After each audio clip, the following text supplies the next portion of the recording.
చాలు. దేవుని వాక్యం ఈ రీతిగా సెలవిస్తుంది. జీవాహారమును నేనే, జీవాహారము నేనే. నా యొద్దకు వచ్చేవాడు ఏమాత్రమును ఆకలిగొనడు.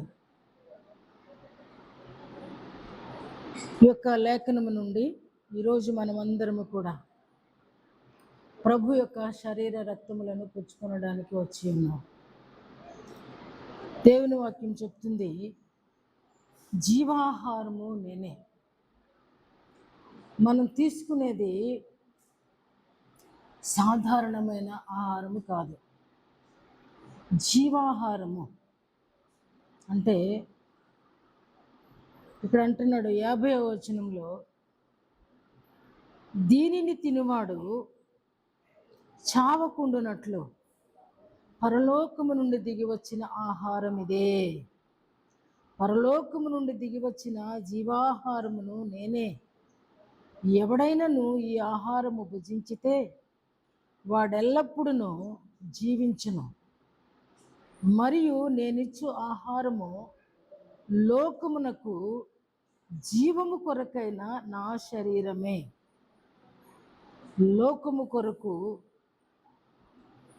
లోకమునకు జీవము కొరకైన నా శరీరమే. దీనిని తినువాడు చావకుండునట్లు ఇది జీవాహారము. మనం ఈ ఆహారం ఎందుకు తీసుకోవాలి? రొట్టె విరుచుట. ఈరోజు మన ధ్యానాంశము రొట్టె విరుచుట. మనం ఎందుకు రొట్టె విరుచుట అనంటే అర్థము కలసి భోజనము చేయుట అంటే, దీన్ని బాగా అర్థం కావాలి అని అంటే ప్రకటన గ్రంథము మొట్టమొదటి అధ్యాయంలో ప్రకటన 20వ వచనం.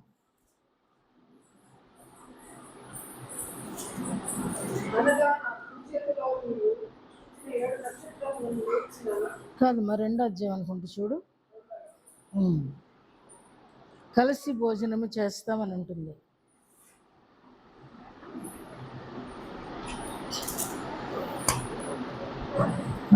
నేను నీతోను కలిసి భోజనం చేస్తా.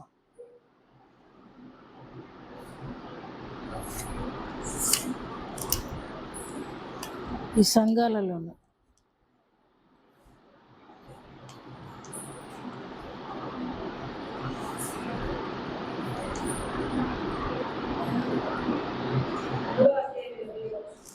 మూడో అధ్యాయం అండి, చూడండి.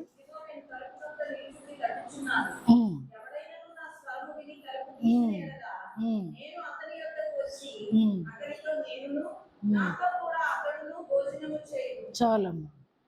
ఎవడైనను నా స్వరము విని తలుపు తీసిన ఎడల అంటే యేసు ప్రభు ఇది పునరుద్ధానులైన తరువాత చెప్తున్న మాట.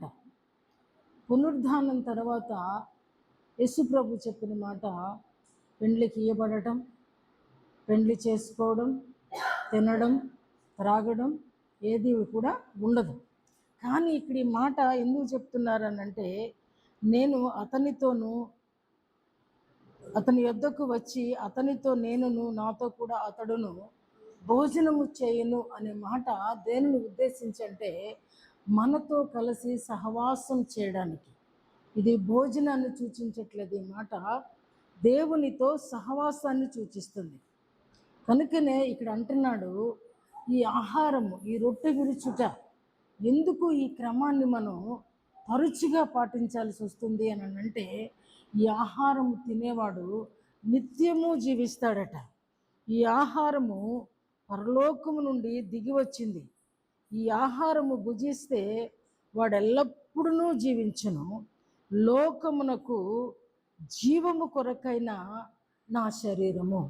లోకమునకు జీవము కొరకైన నా శరీరము అంటే, ఈ రొట్టె అనేది దేవుని శరీరముగా తీసుకుంటున్నప్పుడు, దేవుని శరీరముగా విశ్వసిస్తున్నప్పుడు, దేవుని శరీరముగా గౌరవిస్తూ ఉన్నప్పుడు, నీ సర్వ శరీరానికి కూడా అది జీవము అని యోహాను సువార్తికుడు మనతో మాట్లాడుతున్నాడు. అది సర్వ శరీరానికి జీవము. ఒకవేళ తింటున్న నోటికే కాదండి, సర్వ శరీరము. అంటే నిత్యము జీవించుట అంటే రెండవ మరణము, రెండవ మరణమునకు మన మీద అధికారం అనేది లేదు. రెండవ మరణమునకు మన మీద అధికారం లేదు. ఎవరు వచ్చారు?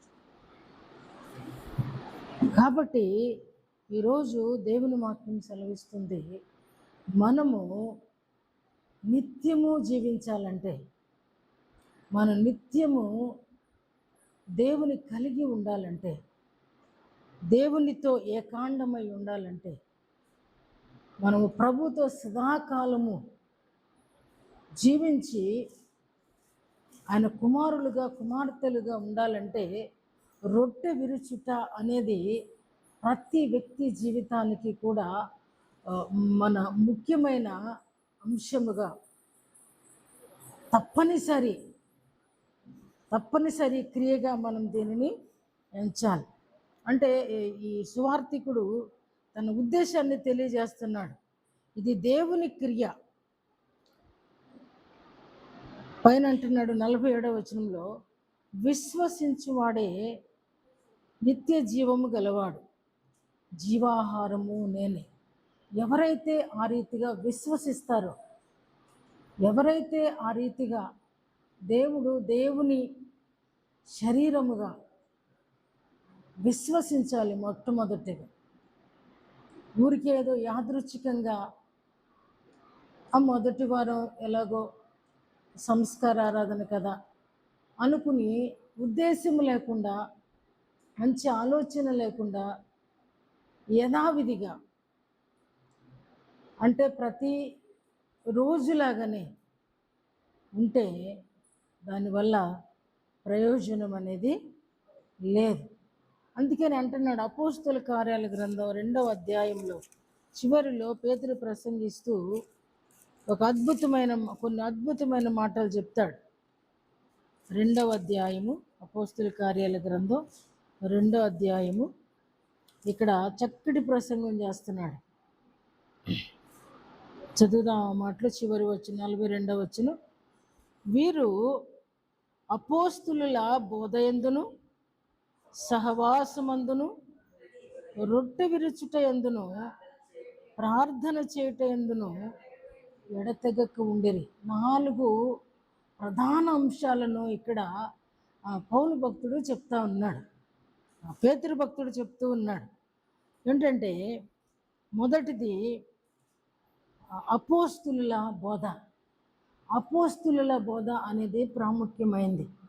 ఈ రోజుల్లో చాలా రకాలైన బోధలు, ఆకర్షణీయమైన బోధలు కదా. మనిషిని కరెక్ట్ చేసే బోధలు కాదు, ఇప్పుడు మనిషిని ఆకర్షించే బోధలు. మనిషి ఆకర్షించబడడం వల్ల అది ప్రయోజనం ఉంది అని నేను అనుకోవటం లేదు. అంటే వినడానికి చెవులకి సొంపుగా ఉండే బోధ, అంటే నీకు తగలట్లేదు. వాక్యానికి ఒక అలవాటు ఉంది, వాక్యానికి ఖండించే అలవాటు ఉంది. వాక్యం వింటున్నప్పుడు మొట్టమొదటిగా మన చెవుల్ని ఖండిస్తూ లోపలికి దూరి ప్రాణాత్మ దేహములను మూలుగులను విభాగిస్తుందంట. అంటే చెత్తనంతా కూడా కట్ చేసి బయటికి పంపించేస్తుందంట. అలాంటి బోధ అపోస్తుల బోధ. కొంతమంది ఈజీగా రీచ్ అవ్వచ్చు అని చెప్తూ ఉంటారు, చాలా ఈజీగా అయిపోద్ది అని చెప్తూ ఉంటారు. అది అయ్యేది కాదు. వాక్యం అనేది ప్రతి వ్యక్తిని కూడా ఆ రీతిగా ఖండించినప్పుడు అది సత్యవాక్కు కాదు అని నా ఆలోచన. అపోస్తుల బోధ అనేది వాళ్ళు ప్రాణాలకు తెగించి నిలబడినటువంటి అద్భుతమైన శిష్యులు. ప్రభు దగ్గర, ప్రభు బోధలో వాళ్ళు పెరిగినవారు, ప్రభు అద్భుతాలు చూస్తూ పెరిగినవారు, ప్రభు కొరకు జీవించిన వారు, ప్రభు కొరకు మరణించిన వారు, ప్రభు కొరకు ఈరోజు చనిపోయి మనతో మాట్లాడుచున్నవారు. కాబట్టి వీరు ఏం చెప్తున్నారు అని అంటే, ప్రభు కొరకు చనిపోయి ఈ భక్తుడు అంటాడు కదా, నేను సిలువ వేయబడిన క్రీస్తును ప్రకటిస్తున్నా, నేను లోకమునకు సిలువ వేయబడ్డాను అంటాడు. అంటే ఈ అపోస్తుల బోధ అనేది లోకానికి మనల్ని మనము సిలువ వేసుకునేటువంటి బోధ. అలా మనం లోకానికి సిలువ వేయబడకుండా, అంటే పౌలు కూడా ఏమంటున్నాడంటే, నేను సిలువ వేయబడిన తర్వాతే నేను జీవించుట ప్రారంభించాను. అంతే కదా అన్నాడా లేదా? ఆయన లోకమునకు నేను సిలువ వేయబడి ఉన్నా, ఇకను జీవించేవాడను. అంటే ఇప్పుడు సిలువ వేయబడిన వ్యక్తి మాత్రమే ఆధ్యాత్మికంగా జీవించడం, ఆత్మీయంగా జీవించడం ప్రారంభిస్తాడు. అంటే నువ్వు నిజంగా లోకానికి సిలువ వేయబడకుండా, ఆ సిలువ శ్రమ నువ్వు అనుభవించకుండా, లేదా ఆ సిలువ శ్రమ నేను అనుభవించకుండా జీవిస్తున్నామని అంటే అది నిజంగా ఆత్మీయ జీవితం కాదు. ఆ జీవితం ఎలా ఉంటుందంటే, ఓ రోజు విశ్వాసాన్ని 100% చూపించగలుగుతావు, మరుసటి రోజు 10% కూడా నీ విశ్వాస్యతను చూపించలేవు. అంటే నిలదొక్కుని నిలబడలేవు, స్టాండ్ అవ్వలేవు, క్రీస్తులో నిలిచి ఉండలేవు. అదే అపోస్తులుల బోధ కానిది. నీ హృదయం నొచ్చుకోని బోధ, పొళ్ళిగిలించే బోధ, చప్పట్లు కొట్టే బోధ కొన్ని బోధలు ఉన్నాయి లోకంలో. ప్రభువారు చెప్పారు, అనేకులు నా నామం పేరట వచ్చి నాలాగానే వాళ్ళు చేస్తారని. చాలామంది ఇమిటేట్ చేస్తారు. ప్రజలు నవ్వితే అది చాలా మంచి బోధ అనుకుంటారు. ప్రజలను ఎంత మనం మెప్పిస్తే అది చాలా మంచి బోధ అనుకుంటారు. కానీ అది అపోస్తులుల బోధ కాదండి. అపోస్తులు కాని వారి బోధ. అంటే ఈ లోకాన్ని ప్రేమించేటువంటి వారి బోధ. Easy method. ఓ లెక్కుంది అని అంటే ఆ ప్రకారం చేస్తేనే దానికి మార్కులు పడతాయి. తదు మరో రకంగా చేసి ఆన్సర్ తెప్పిస్తే దానికి టీచర్ మార్కులు వేయలేడు. నువ్వు రావాల్సిన ప్రతి స్టెప్ అక్కడ చూపిస్తేనే దానికి పూర్తి మార్కులు వేయబడతాయి. సగం లెక్క చేసిన 1 మార్కు 2 మార్కులు వేసుకుంటే టీచరు వెళ్ళిపోగలుగుతాడు. కారణం ఏంటి అని అంటే ట్రై చేశాడని. ట్రై చేసేది కాదు ఈ బోధ, నిలబడేది ఈ బోధ. అందుకని ఇక్కడ అంటున్నాడు పౌలు, మీరు అపోస్తుల బోధలో ఉండాలి. రొట్టె విరవడానికి వచ్చే ప్రతి వ్యక్తి, బలలో పాలు పొందే ప్రతి వ్యక్తి, పాత్రలో చేయి ముంచే ప్రతి వ్యక్తి కూడా నడవవలసినటువంటి క్రమము అపోస్తుల బోధ. ఇది ఖండితంగా ఉంటుంది, ఇది ఖచ్చితంగా ఉంటుంది, నిన్ను కదలనీయనిదిగా ఉంటుంది, నువ్వు కదిలిపోయేదిగా ఉండనీదు. కారణం ఏంటి అని అంటే యేసు ప్రభు వారు బోధించారు అని అంటే అనేకులు బారిపోయారండి. కనీసం రొట్టె తిన్న వాళ్ళన్నా మిగల. ఏమండి, రొట్టె తిన్న వాళ్ళైనా ఇంచుమించు 5,000 మంది అని గ్రంథస్థం చేయబడింది. కానీ ప్రభు దగ్గర నిలిచిన వారు ఎవరున్నారో తెలిసిన, ఆయన చూసుకునేసరికి 12 మంది. 12 మంది ఆయన పెట్టింది తినడానికి, ఆయన చెప్పే మాటలు వినడానికి వచ్చారు. ఆయన బోధ ఖచ్చితంగా ఉంది కాబట్టి కొంతమంది ఆయన దగ్గరకు వచ్చి అంటున్నారు, అయ్యో ఇంత ఖచ్చితంగా చెప్పితే, ఇంత ఉన్నట్లుగా చెప్పితే మేమెక్కడ నిలబడగలం కదా. ఇది అపోస్తుల బోధ. అందుకనే ఈ బోధ చెప్పే వాళ్ళ దగ్గర మనుషులుండ్రు, నచ్చదు. ఎందుకంటే పచ్చిం చేయమంటే, టైఫాయిడ్ వచ్చినప్పుడు పచ్చిం చేయమంటే ఎప్పుడా ఎప్పుడా ఎప్పుడా అని ఎదురు చూస్తారు. ఎందుకంటే మానవ స్వభావమే నిలకడలేనిది కదా. స్టాండ్ అవ్వలేం, ఒక్క దాని మీద నిలబడి ఉండలేం. మన స్వభావంలోనే అవకతవకలు. కారణం మందైనా అవ్వకపోయినా ఈరోజు భరిస్తున్నాం దాన్ని. కాబట్టి అపోస్తుల బోధ అంటే ప్రతీదీ కూడా చెడుగునంతా కూడా, దుర్మార్గమునంతటినీ కూడా, దుష్టత్వమునంతటినీ కూడా ఖండించి బయటికి పంపించేది అపోస్తుల బోధ. అందుకనే ప్రభువారి దగ్గర మరణము వరకు నిలిచి ఉన్నది ఈ మహానుభావుడు ఒక్కడే.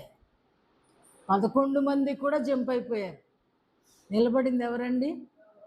ఒక్క విత్తనం, వీళ్ళ మహావృక్షం. కాబట్టి అపోస్తుల బోధ తప్పనిసరి. ఏ బోధకు ఆకర్షించబడకూడదు. మన భక్తులు ఏం చెప్పారు, మన ప్రభువు ఏం చెప్పారు, అపోస్తులు ఏం చెప్పారు అనేది, ప్రవక్తలు ఏం చెప్పారు అనేది మొట్టమొదటిగా వాక్యము చదివే ప్రతి ఒక్కరూ కూడా గ్రహించాలని మనవి చేస్తున్నాం. నిజంగా నా ప్రియమైన వారులారా, ఈరోజు వాక్యాన్ని చదువుతున్నారు కానీ వాక్యాన్ని గ్రహించేటువంటి వారు లేరు. అందుకనే దేవుని వాక్యం చెప్తుంది, ఇది చదువువాడు గ్రహించునుగాక అని ఉంటుంది. ఇది చదువువాడు గ్రహించునుగా. ఎప్పుడైనా చదివారా అన్నమాట? ఇది చదువువాడు గ్రహించునుగాక. గ్రహించాలండి వాక్యములో ఉన్న రహస్యాన్ని, వాక్యములో ఉన్న మర్మాన్ని, వాక్యములో ఉన్నటువంటి రుచిని, వాక్యములో ఉన్న స్వేచ్ఛను, వాక్యములో ఉన్న మాధుర్యాన్ని గ్రహించాలండి. ఒక్కొక్కసారి మనమే గ్రహిస్తూ ఉంటాం. శుక్రవారం వాక్యం చెప్పేటప్పుడు అదే వచ్చిన ఒక్కొక్కరు ఒక్కొక్క కోణంలోకి వెళ్ళిపోతూ ఉంటారు. కానీ ఆ సత్యము గ్రహించాలంటే సత్యవంతుడిని అనుకోవాలండి. సత్యవంతుడిని అడగాలి, నీకు బోధించేవాడిని అడగాలి కదా.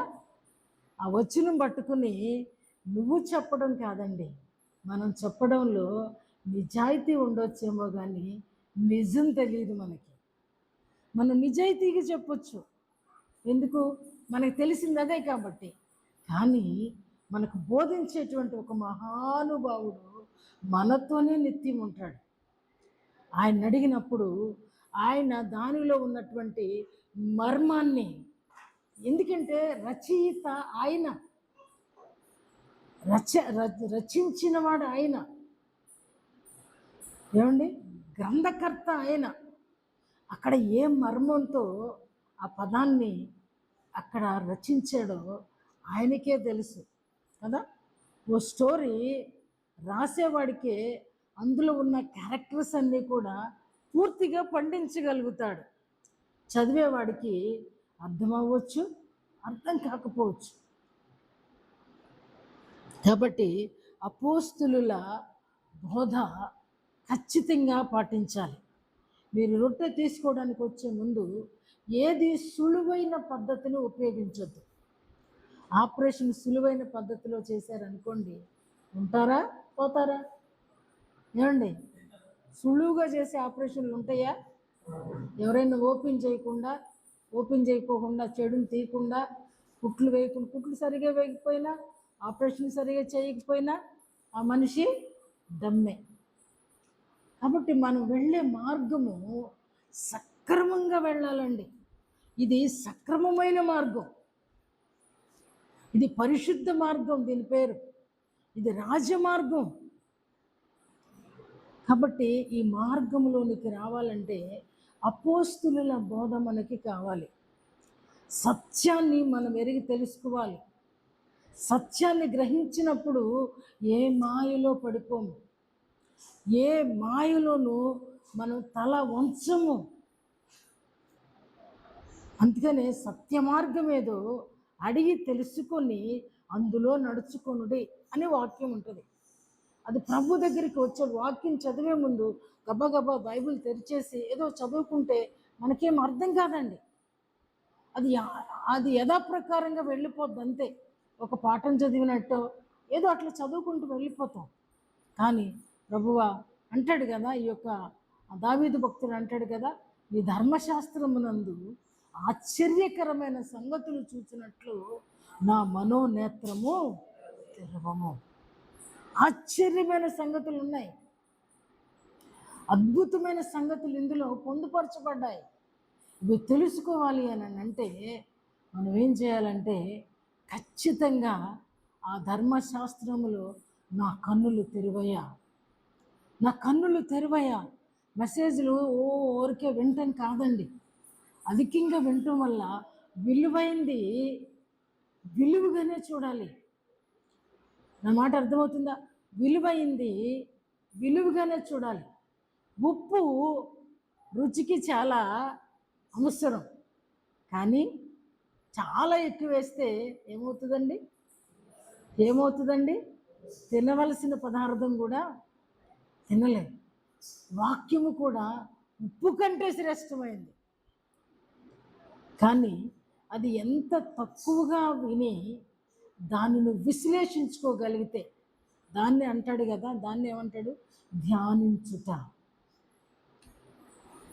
వింటాం కాదండి, ఆ విన్న చిన్న బిట్టును నువ్వేం చేయాలంటే నీ మెమరీలోకి తీసుకోవాలి, నువ్వు దాన్ని ధ్యానించాలి, దాని మీద నువ్వు కాన్సన్ట్రేషన్ చేయాలి.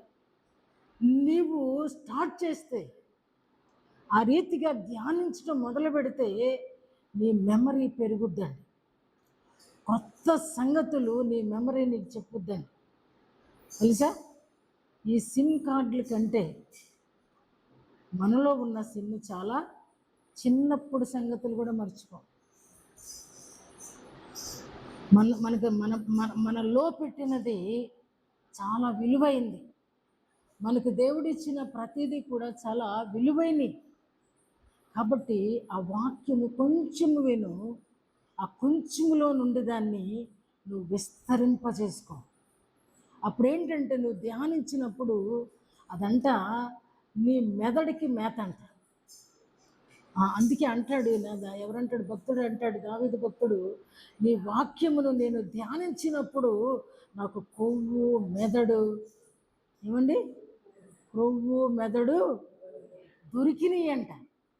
కాబట్టి అపోస్తులుల బోధ అనేది నువ్వు ప్రభువారు ఊరికే అంత వారు చెప్పుకెళ్ళారండి.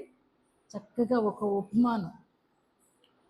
ఉపమానం చెప్పేవాళ్ళు, అందులో నుంచి అర్థాన్ని, భావాన్ని, ఇంకా వాళ్ళు అడిగినటువంటి ప్రశ్నలకు జవాబును కూడా ఆ ఉపమానంలో నుండి దేవుడు చెప్పేవాడు. కాబట్టి అపోస్తులుల బోధ ఆ రీతిగా నీవు తీసుకున్నప్పుడు నువ్వు నీ మెదడును ఇంకా అంటే వాక్యం ధ్యానించడం వల్ల శరీరానికి కొవ్వు మెదడు తిన్నదానికన్నా ఈ వాక్యం అనేది మన మెదడుకి చాలా ఆశీర్వాదకరం. అది మేత. తర్వాత మన సర్వ శరీరానికి కూడా అది జీవాహారం.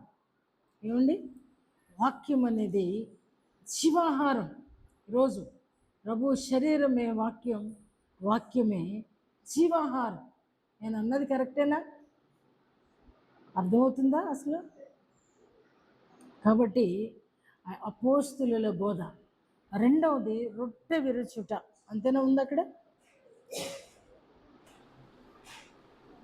అపోస్తులుల బోధ సహవాసమందు. రెండవ మాట సహవాసము.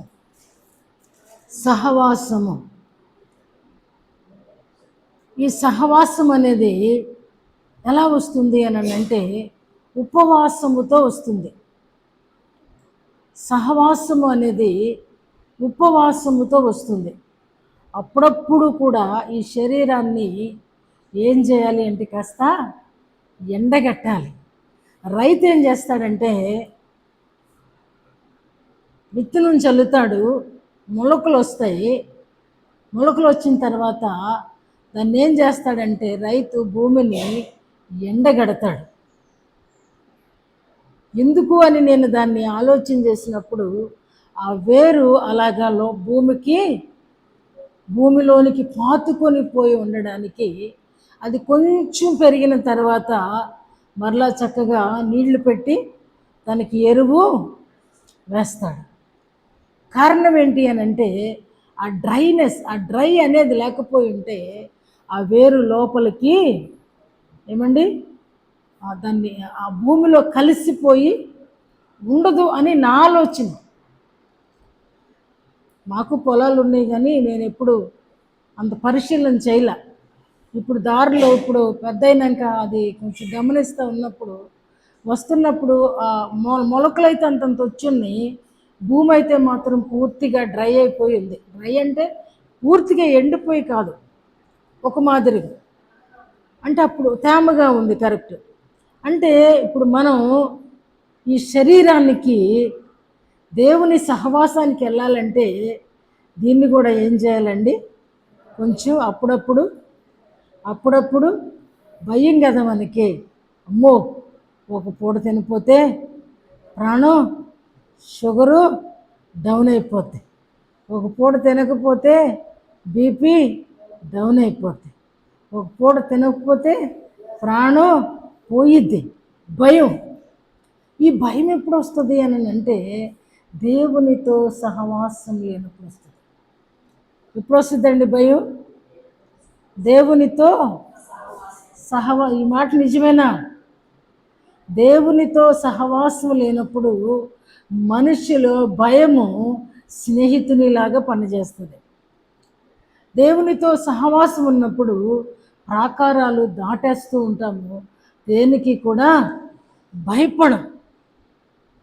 భయపడే పరిస్థితి ఉండదు.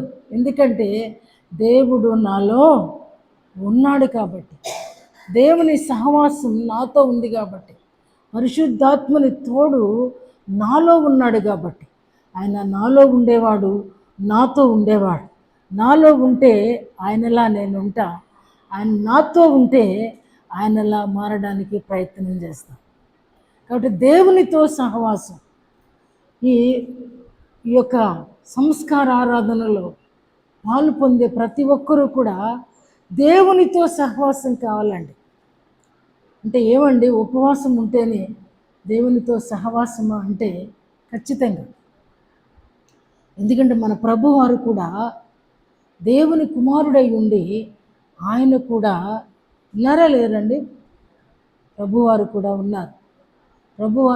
ఉన్నారు. ఎందుకంటే ఆయనకి మన మార్గదర్శి. కాబట్టి దేవునితో సహవాసం ఉండాలి అని అంటే, దేవునితో సహవాసం లేని వ్యక్తులు భయపడతారు, దిగులు పడతారు, చింతపడతారు. ఆ బాధలు ఎప్పుడు కూడా వాళ్ళలోనే పెట్టుకొని ఎప్పుడు కూడా ఆయాసపడతారు. అవసరమైతే ఇంకా విసుక్కుంటారు, ఇంకా చెప్పాలంటే వ్యసన పడతారు. ఇవన్నీ కూడా దేవునితో సహవాసం లేని వాళ్ళలో కనబడేటువంటి దుర్లక్షణాలు. కానీ దేవునితో సహవాసించే వాళ్ళతో సాహస కార్యాలకు ముందుకు వెళతారు, లేమిని లేమిగా చూడరు. పరిస్థితులు ప్రతికూలంగా ఉన్నా అనుకూలతనిచ్చే దేవుడు నాలో ఉన్నాడు, ఈరోజేముందే రేపు నాది, ఈరోజు ఇలా పోనీ రేపు దేవుని సహాయం దొరుకుద్ది, నిరీక్షణ కలిగి ఉంటారు. దేవునితో సహవాసం నిరీక్షణకు ఆధారంగా ఉంటుంది. మూడో మాటకు వస్తే రొట్టె విరుచుట. రొట్టె విరవడానికి వచ్చేటువంటి ముందు నువ్వు ఏ రీతిగా ఆయన రొట్టె దగ్గరికి రావాలి, ఏ రీతిగా ఆ బల్ల దగ్గరికి రావాలి, ఏ రీతిగా ఆ రొట్టె కొరకు నువ్వు ఆశ కలిగి రావాలి అనే దానిలో నేను ధ్యానిస్తూ ఉన్నప్పుడు మొట్టమొదటిగా కృతజ్ఞత. ఎందుకు కృతజ్ఞత? దేని విషయంలో కృతజ్ఞత? మీరు పెట్టేటువంటి పుస్తంత గోధుమ రొట్టె కొరకు నేను కృతజ్ఞత ఉండవలసిన అవసరం ఏంటి అంటావా? ఎందుకు అని అంటే నీవు శాశ్వత పరిష్కారం. దేవుడు సరిగ్గా ఆలకించాలి. దేవుడు మనకి శాశ్వత పరిష్కారం దేనిలో ఇచ్చాడు అని అంటే పాపపు జీవితం నుంచి. వినబడుతుందా? పాపపు జీవితం నుండి శాశ్వత పరిష్కారం. అనుభవిస్తున్నావా? అనుభవిస్తున్నావా? శాశ్వత పరిష్కారం నా ప్రభువు నాకు ఇచ్చారు. నేను పాపములో ఈడ్చుకొని పోబడుతున్నప్పుడు, లోకములో కొట్టుకొని పోబడుతున్నప్పుడు ఆయన అమూల్య రక్తము క్రయధనముగా చెల్లించి మన పాపములకు వెలకట్టి నన్ను ఆయన రక్తము చేత, ఆయన కృప చేత నన్ను విడిపించాడు. అలకిస్తున్నావా? దాని కొరకు నువ్వు కృతజ్ఞత కలిగి ఉండాలి. ఇందాక నేను చెప్పాను, రొట్టె తీసుకుంటున్నప్పుడు అది జీవాహారము. ఈ లోకమునకు జీవం ఇవ్వడానికి ఆయన జీవాహారముగా మారారు. అంటే నన్ను ప్రభువు శాశ్వతమైన విడుదల కనుకనే ఆ రొట్టె పుచ్చుకోవడానికి ముందు నీ కళ్ళలో నీళ్ళు ఏమంటే నీ ముఖం మీద కారాలి. ఎందుకంటే ప్రభువా, నా కొరకు నీవు వెళ్ళి చెల్లించావు, నా పాపానికి సంపూర్ణంగా ప్రాయశ్చిత్తం చెల్లించావు, నా పాపము నా మీద ఏలుబడి చేయకుండా నాకు పరిష్కారం చూపావు. ఏమండి, దొంగతనం చేసేవాడు ఇంకా దొంగగానే ఉంటే ఊరికే పైపైన కృతజ్ఞత చూపితే దానివల్ల ఉపయోగం లేదు. వ్యభిచారిగా ఉండి ఆ రొట్టె దగ్గరికి వచ్చేటప్పుడు మాత్రమే నన్ను నువ్వు విడిపించావు అనుకుంటూ వచ్చి తెల్లారెళ్ళి అదే పనిలో ఉంటే అది శాశ్వతమైన పరిష్కారం కానే కాదు. ఒక బంధకము నుంచి నువ్వు విడిపించబడ్డావంటే, ఒక శోధన నుండి విడిపించబడ్డావంటే, ఓ శాపగ్రస్తమైన పరిస్థితి నుంచి విడిపించబడ్డాను అనే నిశ్చయత నిజముగా నీకుంటే, కన్నీరు కార్చుకుంటూ నీ చేతిలో పెట్టబడుతున్న రొట్టె నీ నోట్లోకి ఎత్తేటప్పుడు నిజంగా కృతజ్ఞత కలిగి ఉండు. ఆ కృతజ్ఞత లేనప్పుడు ఆయన రొట్టె తిన్నా, నిజంగా ఆయన శరీరం తిన్నా, నిజంగా వాక్యం చదివినా, వాక్యం ప్రకారం నడుచుకోవడానికి ప్రయత్నించిన దానివల్ల ప్రయోజనమేమీ ఉండదు. కాబట్టి ఆయన దగ్గరికి వచ్చేటప్పుడు చాలా కృతజ్ఞతగా, ఎంత కృతజ్ఞత అంటే, ప్రభువా నాకు అంటే ఈ ఒక్కరోజే కాదు, ఈ రొట్టె తీసుకున్నప్పుడు మాత్రమే ఈ కృతజ్ఞత చూపించడం వల్ల కూడా ప్రయోజనం అనేది లేదు. ఈ ఒక్కరోజు తీసుకుంటున్నటువంటి ఈ రొట్టె నీ జీవితాంతము వరకు అది దీవెనకరంగా జీవముగా ఉండాలంటే ప్రతి క్షణము కృతజ్ఞత కలిగి ఉండాలి. కృతజ్ఞత అనేది నువ్వు వస్తున్నప్పుడే మనం వేసే అర్పణలో ఏమి లేదండి. అది గౌరవము అని నేను చెప్పాను మీకు. అది గౌరవము, కానీ నీవే అర్పణగా రావాలి. నీవే అర్పణగా మనం వేసేది, ఆఫ్టర్ ఆల్ అది మన కష్టార్జితమై ఉండొచ్చు, కానీ కష్టం చేయడానికి ఆయన నీ రెక్కలకు ఆరోగ్యం ఇవ్వకపోతే, కష్టం చేయడానికి ఆయన నీకు జ్ఞానాన్ని ఇవ్వకపోతే, నీ శరీరానికి ఆరోగ్యం ఇవ్వకపోతే ఎంత ప్రయాసపడినా అది వ్యర్థమే.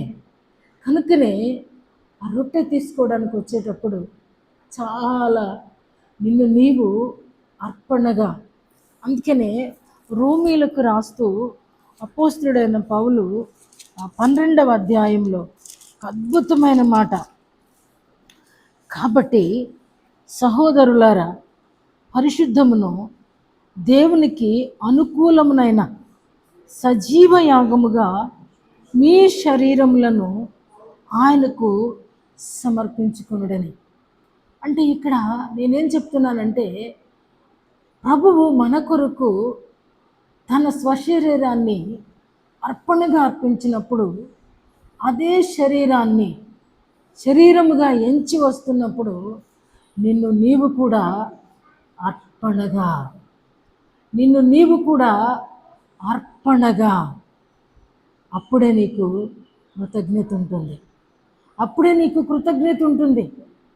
నీవు అర్పణగా నిన్ను నీవు ఆ బలిపీఠం మీదకి వస్తున్నప్పుడు, అంటే సజీవ యాగముగా, అంటే నీవు సర్వ శరీరాన్ని కూడా సజీవ యాగముగా ఆ బలిపీఠం మీదకి తేవాలని, నిన్ను నీవుగా ఆయనకు ఒక కానుకగా, ఒక అర్పణగా సమర్పించుకోవాలని నీవు ఆలోచన చేసినప్పుడు, అప్పుడు కూడా నీ హృదయము, ఇది నా హృదయము కృతజ్ఞతతో నిండిపోతుంది.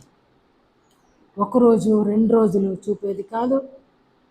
మనము అర్పణగా ఆయనకి అర్పించాలి, సజీవ యాగముగా అర్పించవలసి ఉన్నాం. కాబట్టి అందుకే అంటున్నాడు ఆయన, పౌలు తనను తాను సమర్పణ చేసుకున్నాడు. కాబట్టి ఇక నేను జీవించేవాడను నేను కాదు.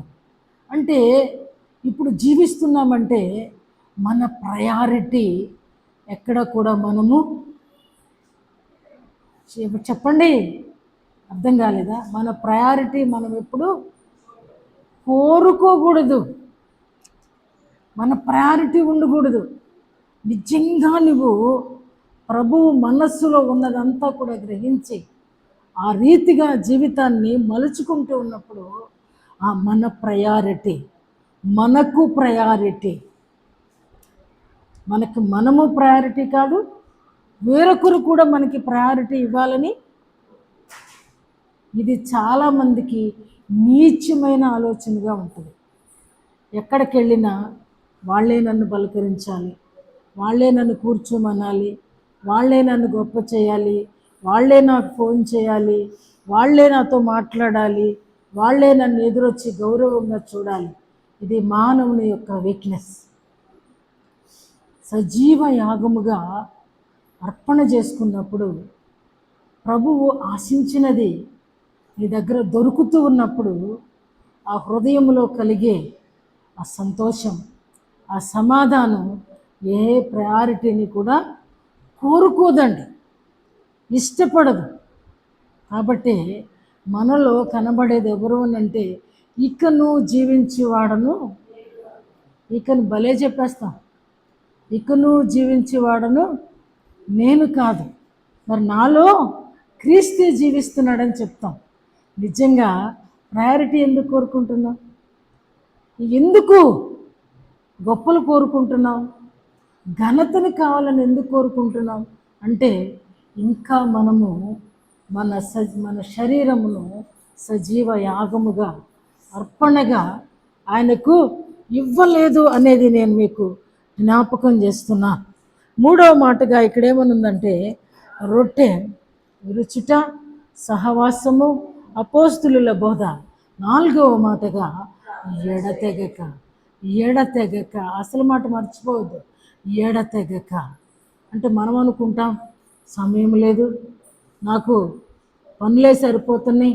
నీ పని చేసుకోవటానికి టైం ఉంటుంది, నీ తినడానికి టైం ఉంటుంది, స్నానం చేయడానికి టైం ఉంటుంది, చుట్టాలు వస్తే మాట్లాడడానికి టైం ఉంటుంది, ఫోన్లు వస్తే మాట్లాడడానికి టైం ఉంటుంది, అన్నిటికీ టైం ఉంటుందండి. ప్రార్థన చేయడానికి మాత్రమే సాకు చెప్తామండి. దీన్ని ఏమంటామండి? నీకు నిద్ర భంగం కలగకూడదు, ఫుడ్ భంగం కలగకూడదు, లిక్విడ్స్ భంగం కలగకూడదు,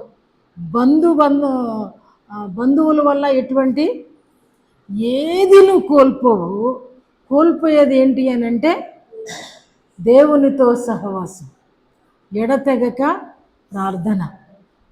నిజంగా దేవుడు ఇక్కడ అంటే పైన చెప్పాడు. ఏ సందర్భంలో? పేతురు భక్తుడు మాట్లాడుతున్నాడు, నొచ్చుకున్నారట. అరే, పరిశుద్ధాత్ముడు ఈ రీతిగా మాట్లాడతాడా? పరిశుద్ధాత్ముడు ఈ రీతిగా క్రియ చేస్తాడా? అరే, మరి మేమేంటి, మా హృదయాల్లో కొంచెం కూడా విశ్వాసం లేని వాళ్ళము, ప్రభువును సిలువేసాము, ప్రభువును సిలువకు అప్పగించేసాము, అయ్యో మేమేంటి, మా పరిస్థితులు ఏంటి అని వాళ్ళు నొచ్చుకుంటున్నారట. ఎందుకేనంటే పేతురు బోధ వాళ్ళని ఏం చేసిందండి? నొచ్చుకుంటున్నారు అని అంటే దాని అర్థం ఒప్పుకుంటున్నారని అర్థం. ఒప్పుకుంటున్నారని అర్థం. ఈరోజు ప్రార్థన చేయలేకపోతున్నాను అని అంటే కర్ర తీసుకుని మిమ్మల్ని మీరే కొట్టుకోండి, అది అబద్ధం. ప్రతి దానికి సమయం ఇస్తున్న నీకు ప్రార్థనకు సమయం లేదని ఎందుకు దేవునితో అబద్ధం ఆడతావు? ఎందుకు దేవుని దగ్గర వెలవలపోతావు? నేను అనుకునేదాన్ని, మొన్న మా ఇద్దరు చంటి పిల్లలతో ఉన్నప్పుడు రాత్రి ప్రార్థన చేసేదాన్ని అండి. నిజమే, పగలంతా వాళ్ళకి తినిపించేటప్పుడు ఇసుకుంటూనే మాట్లాడుకుంటూ ఉండేదాన్ని. వాళ్ళ సంగతి మీకు తెలుసు. కానీ ఎడతెగక అంటే రోజంతా నేను చేయట్లేదు, కానీ నాకున్న సమయంలో ఏదో ఒక టైంలో ఆయన ఎదుర్కొంటే మాత్రం నేను మానలేను. సమయం అనక అసమయం అనక, సమయం అనక అసమయం అనక. కాబట్టి మనము ప్రార్థన చేయవలసిన బద్ధులమై ఉన్నాం. చివరి మాట ఒకటి చెప్పి నేను ముగిస్తాను. పరీక్షించుకొనుట. చివరి మాట నేనేం చెప్తున్నానంటే పరీక్షించుకొనుట. ఎలా పరీక్షించుకుంటాం? పక్కన నేను వంశీతో పోల్చుకుంటానా? అప్పుడు నాకేమనిపిస్తుంది అంటే వంశీ కంటే నేను చాలా బెటర్ అనిపిస్తుంది. ఎందుకంటే నా వీక్నెస్ అది, నా వీక్నెస్ అది, నా వీక్నెస్ అది. దేని కొరకు అంటే నా మీద నేను రాజీ పడలేను. మళ్ళీ నాకంటే బలవంతులతో పోల్చుకుంటానా? వాళ్ళకి సాధ్యం అవుతుంది అని అనుకుంటాను, అంటే సరిపెట్టుకుంటాను. ఇది నా వీక్నెస్. కానీ నేను ఎవరితో పోల్చుకోవాలంటే నా నాథుడైన యేసు ప్రభుతో పోల్చుకోవాలి. నా ప్రభుతో నేను పోల్చుకోవాలి. ఆయనకు కూడా పగలంతా కూడా దేవుని పనిలో ఉండేవారట, రాత్రంతా కూడా ప్రార్థనలో గడిపేవారట. అంటే నేను ఎవరితో పోల్చుకుంటేప్పుడు నేను దేవుని దారిలోకి వస్తానంటే యేసుతో పోల్చుకోవాలి, గనుడైన వానితో పోల్చుకోవాలి, యోగ్యుడైన వానితో పోల్చుకోవాలి, మంచివానితో పోల్చుకోవాలి, గొప్పవాడితో పోల్చుకోవాలి.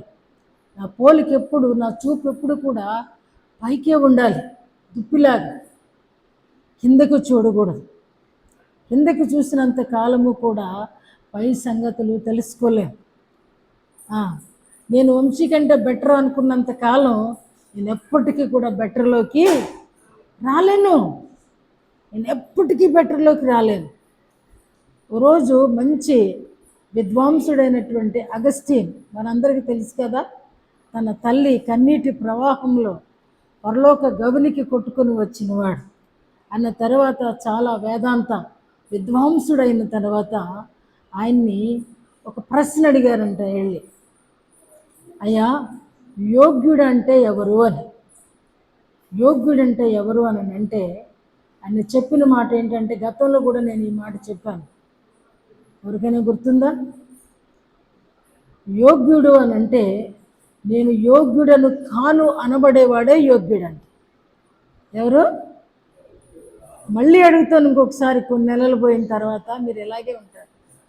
యోగ్యుడు అనబడిన వాడు కాదు అనబడేవాడే యోగ్యుడంట.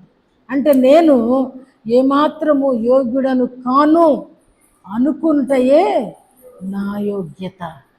నేను ఎంత మాత్రము చాలినవాడను కాను అనుకుంటయే నా యోగ్యత. నేను దేనికి అంత పెద్ద ఏదో తోపో అంటారేంటో నాకు తెలియదు ఆ మాట, అదేమి కాదు అనుకుంటాయే తోపు అంటారు అనుకుంటా. అదే నాకు యోగ్యత. నాకు ఏమీ తెలియదు అనుకుంటాయే నా యోగ్యత. అప్పుడు మాత్రమే దేవునితో నన్ను నేను పరిశీలించుకోగలను లేదా పరీక్షించుకోగలను.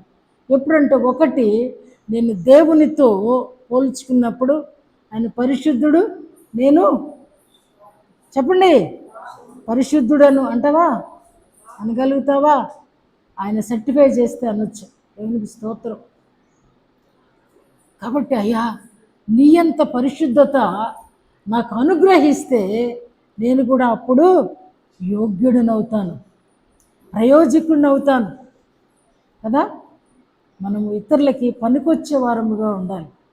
కాబట్టి పరీక్షించుకోవాలి. దేవుని బల్ల యుద్ధకు వచ్చేటప్పుడు మనల్ని మనం పరిశీలన చేసుకోవాలి. ఏ నలకుంది, ఏ మచ్చుంది, ఏ డాగుంది, ఏ కోపం ఉంది, ఏ క్రోధం ఉంది, ఏ మత్సరం ఉంది, ఏ డాంబికం ఉంది, ఏ కల్మష్యం ఉంది, ఏ కపటం ఉంది, ఇంకా మరి ఏది ఎక్కడ నివాసం చేస్తుందో ఆ పరీక్ష లేకుండా దేవుని బల్ల యుద్ధకు సమీపించుట న్యాయపరమైనది కాదు అని, అది మన శరీరానికి హానికరమని, మన శరీరాన్ని చంపజూసే ఆ ప్రక్రియ అని నేను మీకు జ్ఞాపకం చేస్తూ ఉన్నా. కాబట్టి సజీవ యాగముగా మనల్ని మనం పరీక్ష చేసుకొని అర్పణగా కృతజ్ఞతాపూర్వకముగా ఆయన సన్నిధానానికి వచ్చి ఆ రీతిగా ఆయన రొట్టె పుచ్చుకొనుటలోను ఆయన రక్తమును పానము చేయటంలోను యోగ్యత కలిగిన పాత్రలుగా మనలో మనం ఆయనకి సమర్పించుకొని కృతజ్ఞతాపూర్వకముగా ఆయన సన్నిధికి రావాలని ప్రభు పేరిట హెచ్చరిక చేస్తూ మిమ్మల్ని ఆహ్వానిస్తూ ఈ మాటలు నేను ముగిస్తున్నాను. ప్రభు తన మాటలు దీవించునుగాక. ఆమేన్.